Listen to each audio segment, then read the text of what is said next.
अब इस चीज को देखते हुए कि दूर दूर तक सोनिया कांग्रेस को अपने बेटे को के हाथ में सत्ता नहीं दिखाई दे रही, तो भारत द्रोह पे आतुर हो गए। इनके चरित्र को बता रहा कि ये किस तरह से देश के अपमान पे, देश को अपमानित करने के लिए कितने उत्सुक रहते हैं, कितने बेताब रहते हैं कि अपने भी गिरेबान में झांकना भूल जाते हैं।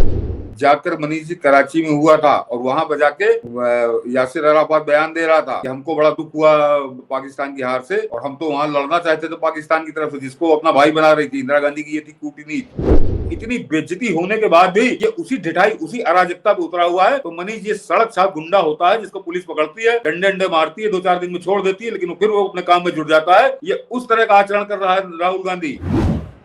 सर नमस्कार। नमस्कार मनीष जी, दर्शकों को भी नमस्कार। एक कहावत है सर, जूते भी खाएंगे और प्याज भी खाएंगे।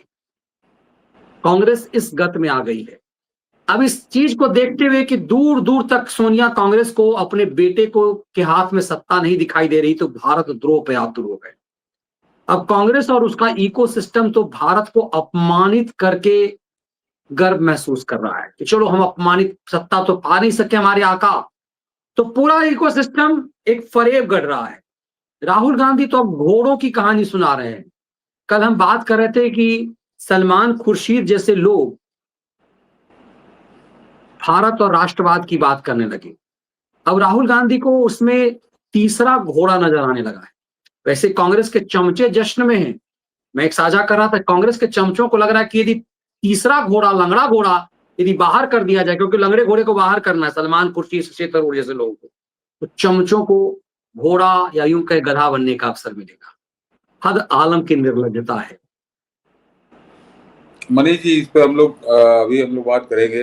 ये घोड़ा गाड़ी जो ये बता रहा है ये, लेकिन आज कांग्रेस ने फिर सारी सीमाएं लांघ दी। इस राहुल गांधी ने सीमाएं लांघ दी और उसके सारे पूरी पार्टी ने कि कनाडा में जो G7 की समिट हो रही है उसमें नरेंद्र मोदी को इनविटेशन नहीं दिया गया।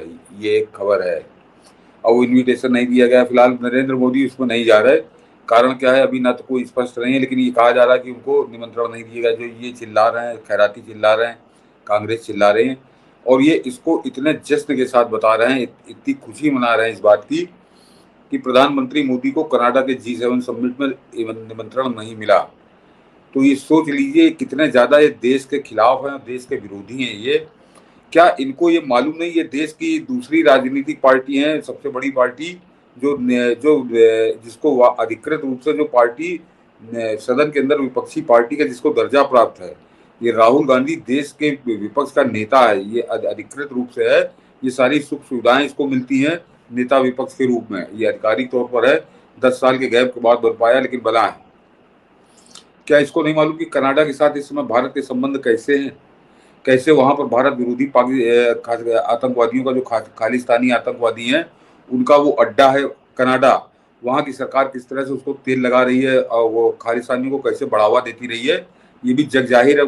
पूरे दुनिया में उसकी चर्चा हुई, अमेरिका तक उस बात की चर्चा हुई और बड़ी गर्मा गर्मी पिछले कैसे 3-4 साल से तो बहुत ज्यादा हुई निर्भया के कत्ल के बाद। तो उसमें अगर कनाडा ने इन्विटेशन नहीं भेजा, मैं अगर कह रहा हूं, मैं कंफर्म नहीं हूं, लेकिन मान लीजिए नहीं भेजा है,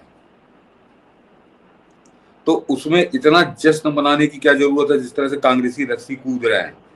क्योंकि वो इन्विटेशन प्रधानमंत्री मोदी को नहीं है। तो मनीष जी, G7 समिट के जो कंट्री होते हैं वो किसी कंट्री को आमंत्रित करते हैं, किसी देश को आमंत्रित करते हैं। और अगर कनाडा ने आमंत्रित नहीं किया है तो उसने भारत को आमंत्रित नहीं किया है। इस बात पे इस कांग्रेस को जश्न मनाना चाहिए। ये कायदे से देश को अपमानित करने की खुशी में जश्न मना रहा है। कनाडा ने तो अपनी दुश्मनी निभाई, उसको लेकर किसी को कोई संदेह भी नहीं है। उसने ऐसा कुकर्म किया है तो ठीक है, वो दुश्मन है, वो दुश्मनी निभा रहा है। लेकिन देश में जो विपक्षी पार्टी है वो उससे ज्यादा उल्लास में डूबी हुई है, वो उससे ज्यादा उत्साह में डूबी हुई है कि मोदी को नहीं बुलाया गया। G7 समिट में नरेंद्र मोदी पहले 6 बार स्वयं जा चुके हैं, ये 7वीं बार था, उसने नहीं बुलाया। अब क्या कारण है? कनाडा का कोई स्पष्टीकरण नहीं आया, ना भारत उसका कोई स्पष्टीकरण मांग सकता है कि तुमने हमको क्यों नहीं बुलाया। नहीं बुलाया उसकी मर्जी, क्योंकि वो होस्ट कंट्री है और उसके ये अधिकार उसी के पास है कि वो G7 के अलावा और किस देश को बुलाए या किस देश को ना बुलाए। और इस बात का ऐसे सूफा इस देश के अंदर बनाया जा रहा है, सोशल मीडिया रगे है, कांग्रेसी बौरा रहे हैं कि देखो मोदी को नहीं बुलाया गया। तो ये बड़ी खुशी की बात है। ये भारत को आमंत्रित न किया जाना, ये क्या नरेंद्र मोदी के लिए बड़ी प्रसन्नता की बात है या देश के लिए बड़ी प्रसन्नता की बात है? ये कायदे से कनाडा ने दुश्मनी को थोड़ा और आगे बढ़ाया है। तो उस बात पर चिंतित होने के बजाय या कनाडा को जवाब देने के बजाय यहाँ खैराती इस बात का जश्न मना रहे हैं, तो ये शर्म की बात है। और जरा सोचिए कि इस देश का विपक्ष किस दिशा में बढ़ रहा आगे। और इससे पहले कि जरा आगे आऊं, इन कांग्रेसियों को जरा आईना दिखा दूं मनीष जी, कि प्रधानमंत्री मोदी तो 6 बार जा चुके और मनमोहन सिंह जो है वो 2009 के बाद उसको G7 में कभी बुलाया नहीं गया। वो दिखा दीजिए मनीष जी, मैंने गोर क्या है उसका बड़ा ये लोग दीवाने रहते हैं, तो उसी से मैंने सवाल पूछा था, उसका जवाब आ गया है। वो जरा देख लें, दर्शक भी देखें और कांग्रेसी भी देखें कि तुम खुद जो है कीचड़ में गले तक डूबे हुए खड़े हो और दूसरे के ऊपर कीचड़ उछालने की कोशिश कर रहे हो। देखिए जरा इसको। कमाल की बात है कि कांग्रेस का पूरा इकोसिस्टम जो है, मैं देख रहा हूं, जो जितने शैतानी खैराती हैं, ये सब इसका मजाक उड़ा रहे हैं। बुलाया नहीं, स्पेशल जहाज से मोदी ने कोट टाई सिला लिया था, फिर नहीं बुलाया। मतलब इस स्तर तक गिरेगी, इस स्तर तक गिर रही।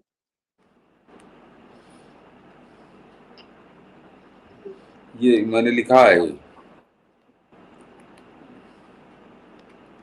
ये दर्शक देख ले मनीष। गौर का उत्तर, Manmohan Singh participated in 5 G8 summit, often referred to as G7 summits, during his tenure as India's Prime Minister 2004 to 2024 to 2014.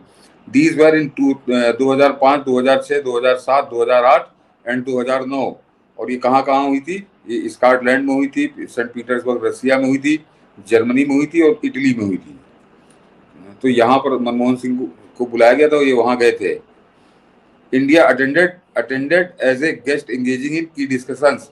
Technically these were G8 summit, छोड़िए, as Russia was included until 2014, but the term G7 is often used colloquially and no records confirm his attendance after 2009।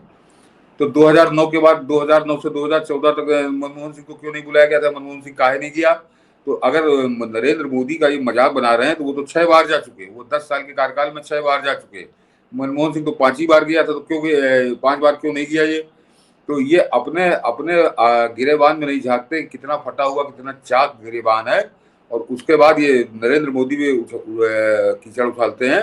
तो इसलिए इनको ये बताना जरूरी था, और ये जो बहुत शर्मनाक है, इनके चरित्र को बता रहा कि ये किस तरह से देश के अपमान पे, देश को अपमानित करने के लिए कितने उत्सुक रहते हैं, कितने बेताब रहते हैं कि अपने भी गिरेबान में झांकना भूल जाते हैं कि हमारा क्या है। तो ये तो दर्शक पहले जान ले कि कनाडा का जो निमंत्रण नहीं आया उस पर ये कैसे जश्न मना रहे हैं। इनको शर्म आनी चाहिए इस बात पर। दुश्मन देश, यानी कल को अगर पाकिस्तान खिल्ली उड़ाए तो वो कर ही रहे हैं। पाकिस्तान जो खिल्ली उड़ा रहा तो मजे नाच रहे हैं खुशी में, तो ये भारतीय नहीं है, भारत के दुश्मन लोग हैं ये।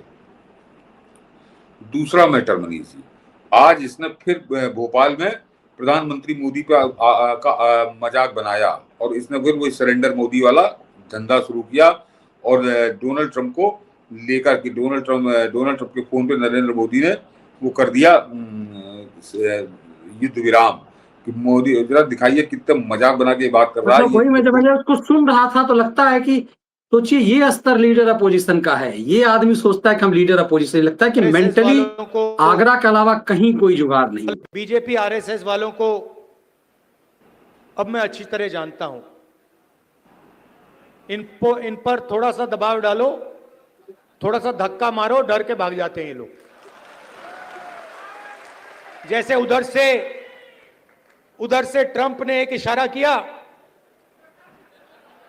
फोन उठाया, कहा मोदी जी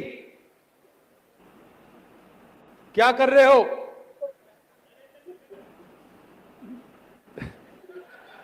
नरेंद्र सरेंडर, और जी हजूर करके नरेंद्र मोदी जी ने ट्रंप के इशारे का पालन किया। आपको एक समय याद होगा जब फोन कॉल नहीं आया था, 7th फ्लीट आई थी, 71 की लड़ाई में 7th फ्लीट आई थी, हथियार आए थे, एयरक्राफ्ट कैरियर आया था, इंदिरा गांधी जी ने कहा मुझे कुछ जो करना है मैं करूंगी।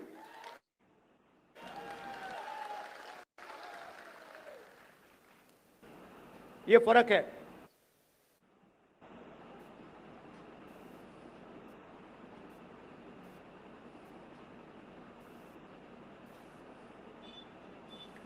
इनका कैरेक्टर है ये। आजादी कैसे? सरेंडर वाली चिट्ठी लिखने की आदत है, 1 सेकंड में थोड़ा सा दबाव पड़े भैया ये लो। हाँ, तो ये इनका कैरेक्टर है। कांग्रेस पार्टी सरेंडर नहीं होती है। गांधी जी, जवाहरलाल नेहरू, सरदार पटेल, ये सरेंडर वाले लोग नहीं हैं। ये सुपर पावर से लड़ने वाले लोग हैं।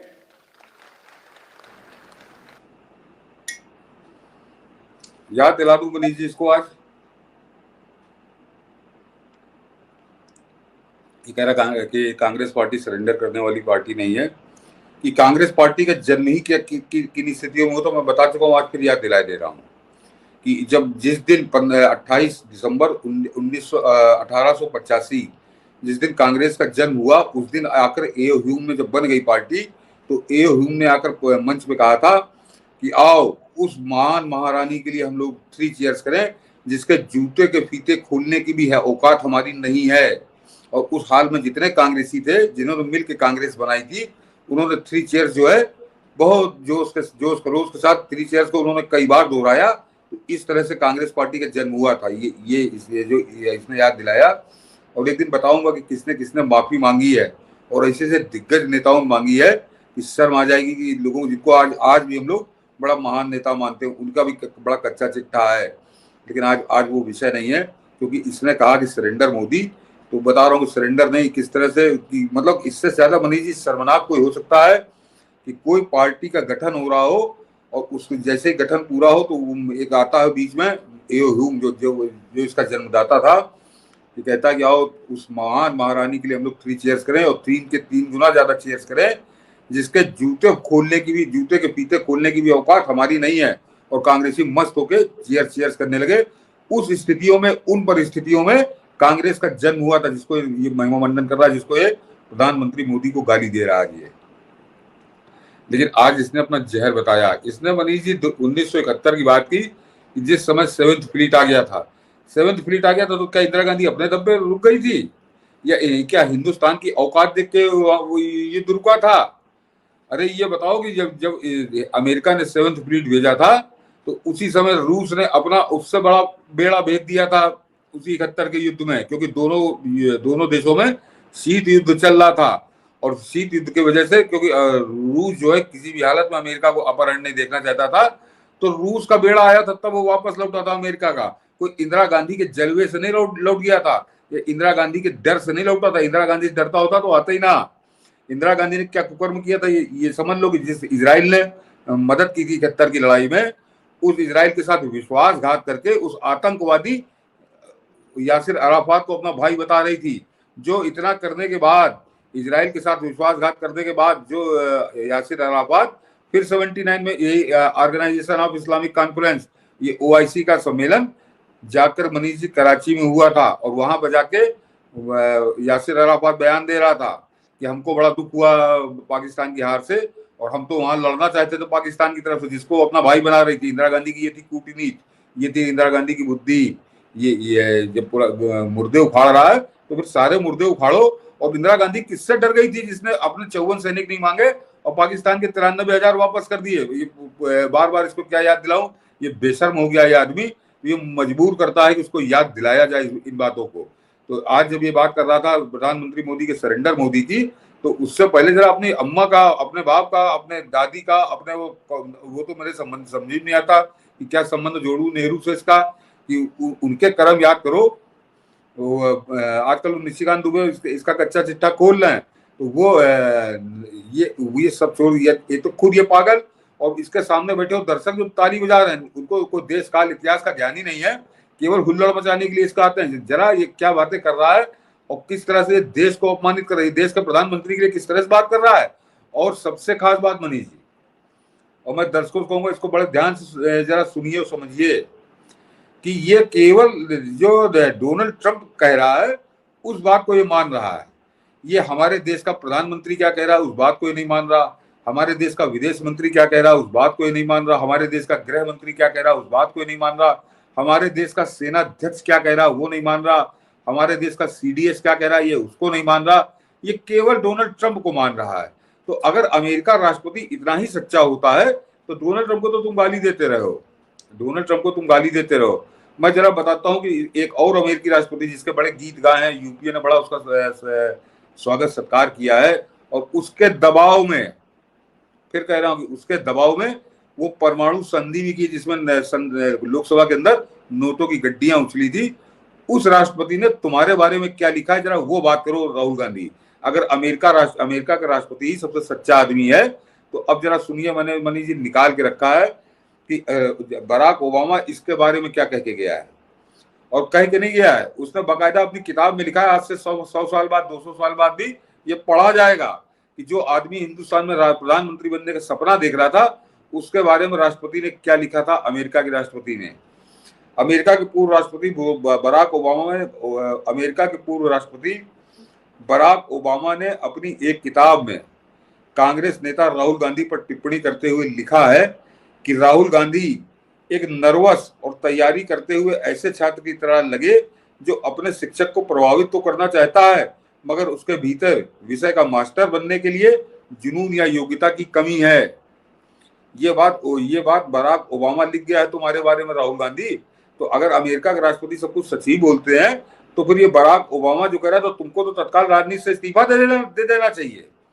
जब एक विदेशी आदमी जो तुमसे कुछ घंटे मिला और तुम्हारी औकात उसने जान ली कि तुम्हारी राजनीतिक औकात कितनी है, तुम्हारी राजनीतिक क्षमता कितनी है और तुम क्या कर सकते हो, तो वो अपनी किताब में उसने 4 लाइनों में तुमको निपटा दिया है। तुम्हारी प्रशंसा नहीं की। इसको पढ़ने के बाद कोई भी स्वाभिमानी व्यक्ति चिल्लू भर पानी में डूब जाएगा। और तुम बेशर्मी के साथ, ये ओबामा ने अपनी किताब में 2012-13 में लिखा है, उसके बाद से तुम पिछले 12 साल से इस देश की छाती पर मूंग दल रहे हो। और तुम अपने आप में कभी गर्दन घुमा के देखो कि मेरे ख्याल से जब से आजादी मिली है उसके बाद से 78 साल में भारतीय राजनीति में तुमसे बड़ा चुटकुला, तुमसे बड़ा मजाक कोई बना नहीं है जितना एक तरह से तुम भारतीय राजनीति के सबसे बड़े मजाक, सबसे बड़े चुटकुला बन चुके हो राहुल गांधी। और तुम उस प्रधानमंत्री मोदी की मजाक उड़ा रहे हो जिसके पैरों की धूल नहीं हो। अगर जिस समय तुलना होगी तो तुलना तुमसे तो हो ही नहीं सकती। तुम किसी कौड़ी तीन जिसे कहना चाहिए वो तुम्हारी हैसियत है। लेकिन ये आदमी ढीठता, उदंडता, अराजकता उसका भंडार बन गया है। और ये इसी नंगाई पे आमादा है कि चाहे कुछ भी कहो ये लगातार गाली देगा, भारत को गाली देगा। जब कनाडा वाली बात आती है तो भारत को गाली दे रहा है, और जब यहाँ वाली लोकल पे बात आती है तो प्रधानमंत्री मोदी को गाली दे रहा है। पहली बार झूठ थोड़ी बोल रहा है।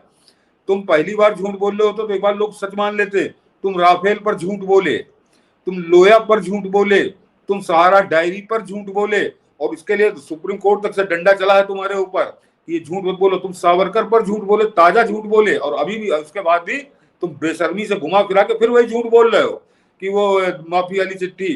तुम कहना तो सावरकर का नाम लेना चाह रहे थे, लेकिन इतने जूते पड़ चुके हैं सुप्रीम कोर्ट में कि तुम्हारी अब औकात नहीं है कि तुम सावरकर के नाम से बोलो, क्योंकि सुप्रीम कोर्ट ने कान पकड़ के तुमको डंडे मारे हैं कि खबरदार नाम मत लेना, तुमको इतिहास भूगोल का कोई ज्ञान नहीं है।